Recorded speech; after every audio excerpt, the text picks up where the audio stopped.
Here with me for a very patriotic podcast episode of Discover the Joy are members of the Jacksonville Ladies. Thank you, ladies, for joining me. Welcome. This is a volunteer group of women who make sure no military member is buried alone at the Jacksonville National Cemetery. Now, this is Darlene Altman and Tiffany Rose. They are new to the group, so I'd really like to start with the group's chairwoman, who is Linda Edel. I had the honor of featuring Linda and two other volunteers in a TV news story last year.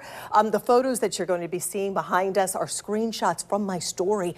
Linda, just to catch everybody up who may not know about the Jacksonville Ladies, does this really happen often where a veteran is buried alone? We were just talking about this before we got started on the podcast.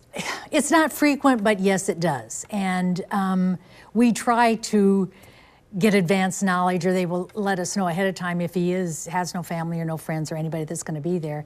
And so, you know, that's our mission, is that no veteran will ever be buried alone. And we're there to honor them and stand there with them as the Honor Guard does the military honors. And the city of Jacksonville sometimes will have a representative there because sometimes the city is the one that handles getting a casket or something like that. And so there have been times when I've done it where I've presented the card after the honors done by the military to this person from the city. But there's no one to send that card to. But it's the formality and just, you know, we do the honors. And that's what you do, is you write a handwritten card? Well, it's a card that we have printed, but it's a condolence card.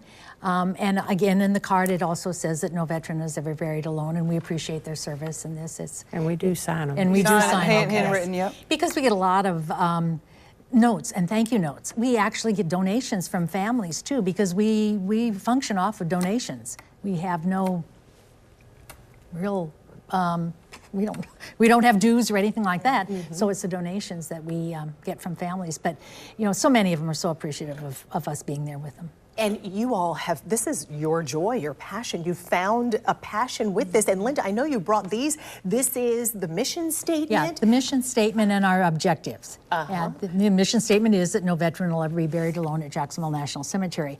And the objectives is, and I can never remember this. I should know this, but I love that you carry these with you because it means so much to you. When we have our meetings, this is what we have at our table. And so a lot of the new ladies, you know, get to see this as well. But our objective, to honor those who have served this nation, to assist, accompany, and promote a sympathetic relationship with veterans and their families at the interment services as needed, and be present with family or friends when family or friends are unable to attend.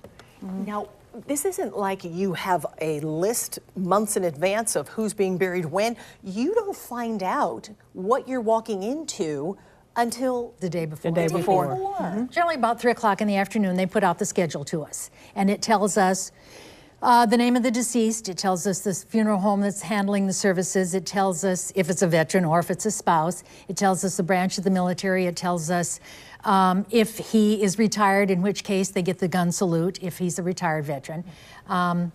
And it tells us what lane they're supposed to line up in for the mourners, so they can line up. And let's see, what else, ladies? And it tells whether it's the casket or the casket or right. urn. Yes, Yeah. yes. Okay. So that's all in the schedule. So we have all that information the day before. So tell me what a typical day is like. I know you don't know exactly what's going to happen, but what do? You show up there at what time, and what happens during the day for your volunteer day? Well, that also tells us what time the funerals are scheduled for. Yes. So it could be, maybe you won't have one until 10:30, but maybe you'll have one at 9 o'clock. So it tells, and there are 30 minutes increments, 9, 9:30, 10, 10:30, 11, 11:30, and then 12, and then we have lunch, and then so it's an hour, and then goes back to the 30 minutes.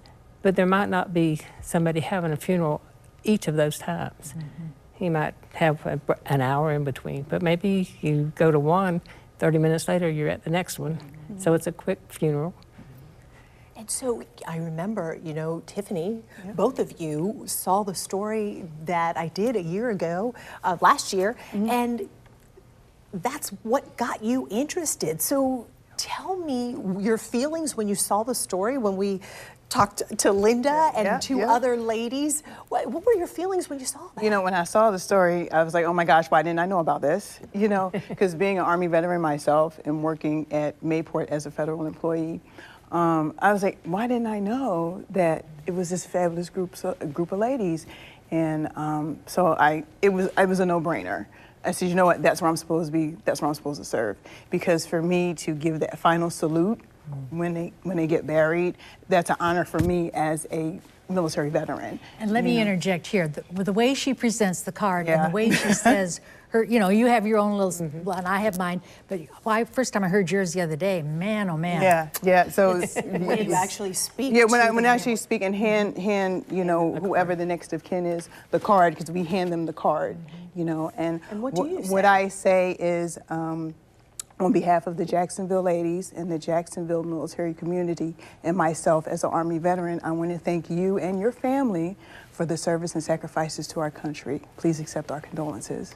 And what is the reaction that you It's just like, and people are crying, Yes. but when you look in their eyes, you can feel their sorrow and feel their loss. I'm there to remind them that, once one person in the family serves, the entire family serves. And people tend to forget that. So for me to just be there and say, hey, okay, I see you as a military family. I see you and I appreciate your sacrifices and your service while that member was deployed, while that member was on the front line, while that member was on a ship or wherever they might be, you had to hold down the family. So, and sometimes families go unappreciated, unfortunately. So I'm here to remind them that I see you.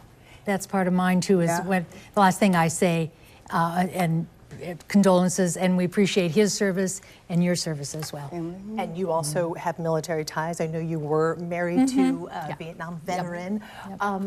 But you don't have to have military ties. Isn't that right, Yes, Darlene? you don't. You don't. You Because don't. and you saw the story as well. I did. And then I thought about it, and then I thought, okay, well, I'll call, or I think they said you could send a text message or email to Linda. And then I forgot about it. And then I always read News for Jacks on my iPad every morning, and it was on there too. And it's like, oh, I forgot. I can do it right now. So I did. I sent a letter. And then we had a meeting, and I went to that meeting, and that's when I started. So I don't come from a military family. My father was in World War II. But You do? You do, see? but one service nobody we all else do. in my family was in the military, or in my immediate family. So then why did you decide to get involved? I'm a volunteer. I'm a hospice volunteer, and I've done other volunteer jobs. And anyhow, they're getting difficult for me as I get older. I was looking for one that was something that I could do, and this was perfect for what I could do now. Was it everything that you thought it was going to be once you showed up and actually? I think whenever I signed up, I had seen pictures and I knew about the wreaths across America where they go and put the wreaths out there, and I thought, oh, I'd love to do that. And then it wasn't that. It was going to the funerals. But I have been to a couple of funerals there, and I saw what they do. But I didn't realize that there was a Jacksonville lady there at the time. So, no, it wasn't bad at all. It wasn't any more than what I expected. Yeah. Because sometimes people may think, gosh, they're at the cemetery all day. day, How depressing, how morbid. No, that's a beautiful peaceful. cemetery. It is so peaceful. It is so peaceful. gorgeous. I love being out there. It And when they is. put the wreaths out there, you can walk between the rows, and all you smell is evergreen. It Evergreen. is so nice. Wow. It's just beautiful.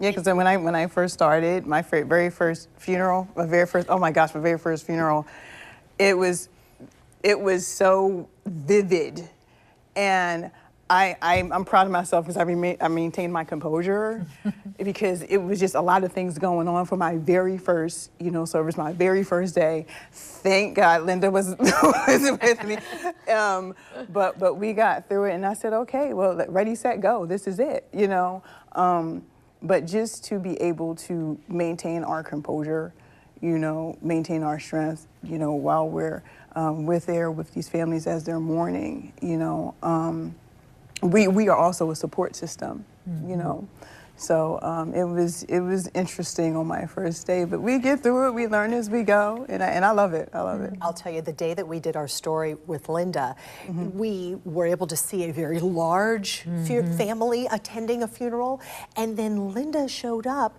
to one, and it was just one man The brother. who was burying his brother. There was no one else there except for you, and that's when I was like, oh, that's huge for you to be there and speak directly to him and acknowledge that service and acknowledge his hurt and his, I mean, And you know why you do this. That Yeah, you're yeah. that support system Yes. that is there for them. You know, they're not there by themselves. They've got somebody there that is honoring that family member, that veteran. Yeah. and how long have you been doing this now? I think I've been there 9 years. Yeah. Does it get old? No? No, no. Everyone is unique and special. Yeah. I was there. You know, I have been, some of them, one man got up and hugged me. Yeah. You get And hugs. one- Yeah. Really? Yeah. Oh, yeah. Yeah. Yeah, Just, it's just. and they're they so they really do appreciate your presence because they're like, thank you so much for being here. They do. You know, and there you can see the sorrow, you can feel the sorrow. I mean, I know I can feel what they feel, what these families feel. So I said, you know what, we are here to honor you, to be here for you. You know, and they're so thankful, they're so appreciative. And Darlene, you were going to say. I was there when they had the burial for the man that didn't have a family, and they put out the word through Jacksonville. That was a big funeral. Oh, I And missed and that one. all Yeah, I the remember- public yeah, just the public showed up, up. yeah. I Yes, and the remember that. motorcycles and everything, you know, and it was huge. It was a big funeral. And we thought we were going to be the only ones there. It wasn't. No, it wasn't. They lined the road. We did one recently. He was a Korean veteran, and they just recently identified his remains, or identified him from DNA for his family members, and that was a really big one too, where they actually, their cousins were there, and the city turned out in masses, and of Yeah. course all of the riders, the Legion riders, the motorcycle groups, they always come. Well, speaking of turning out, since our story, how many, because you were looking for volunteers, you were looking for a new generation of people, please come on out. How many volunteers, who answered that call? About 115 women. Wow. There was initially about 100, and then there was a story that ran again on one of these veterans that came from, they bring them in from Lake City, from there's a veterans hospital, I believe, there. Yeah. And they call it the last mile. And so then I got another 15 ladies after they saw that. So it was a bit of a challenge, actually. I don't know that there's enough space for 115. We do services, 22, 23 days out of the month. And initially it was one lady a day. Some ladies share the days. Tiffany and I do, we serve together, but we alternate services. And it's wonderful in the summertime, you can come in and out of the heat. You know, it was a very good, feel-good story that you did. It was beautiful. And everybody was just, you know, and then it calmed down. So when we had our initial information meeting, I think we only had about 35 or 40 women that showed up. And then out of that group, we've ended up with 12. So we have now 2 ladies every day. We've got a couple days we don't have 2 ladies, but yeah, we've got our in fact, I hate to say this, but the other day I had a couple of ladies and I had to tell them that at this point we have, I don't remember how I diplomatically said that. Right. You know, we just didn't have any more room for them. Because any more than that, well, you know, you experience that when there's 3 of us. Yes, yeah. Then it's just kind of, it isn't the same feel or something, Yeah, I don't know. yeah. So eliminating it to 2 days, 2 ladies per day works better for us. So, and what kind of reasons did most of them or some of them give to you that they wanted to be involved? Like, I'm sure there's different reasons. You all had different reasons. Well, a lot, not a lot, but a lot of were wives of veterans, widows of veterans, family members. You know, most of them had some kind of a military connection of some sort. But, you know, it's just a mission from the heart. It's something that, and people will say, like you said, you're at a cemetery every day. You know, how do you do that every day? When you stand there with that honor guard and there's no one else there, then you know why you do this. You know, it's, you know, I don't know. Yeah, it's just, you know, when you have a heart to serve, you know, that's part of it, is having a heart to serve. But when you're there and you know your purpose of why you're there, purpose, yeah, that's a it's good just, it's all worth it. It is. So it's like just the cemetery. Yes, people think it's more because I said, oh my gosh, how am I going to do this? I'm such a crier. You know, how am I going to get through a funeral without crying? But once you know you're there and you're present in that moment, it's just like, okay, I know why I'm here, and that's it. And you get a sense of peace. You know, I know I'd get a sense of peace. Oh yeah, I do You too. know, so I And love it. is. So fulfilling. It's nice to know that you help people get through their grief Yeah. because that's the last moment, and it's hard for them to get through the funeral because that's the last time they're going to have having a casket or urn there. You feel like you're still with them. But once that's gone, you're empty. So the grief is strongest at that time. But if you can talk to them and let them know that you take part of that grief with you and take them off of some of it, I think it helps them. Oh my goodness, I'm sure it does. I remember my father was buried in a national cemetery up in You New shared Jersey. that with us in your story. And you just want the whole world to just stop Stop, and yep. recognize them, like, because he was in World War II. He did a great thing and had a great life. So to know that you ladies are there, just to acknowledge it, like you said, see them, Yeah, and yep. just a thank you. It means the world. It really does. So, Darlene, Tiffany, Linda, thank you You're for your service and You're for joining welcome. me. I appreciate that. Yes, you're so welcome. Thank you for having us. Yes. Yes, thank you.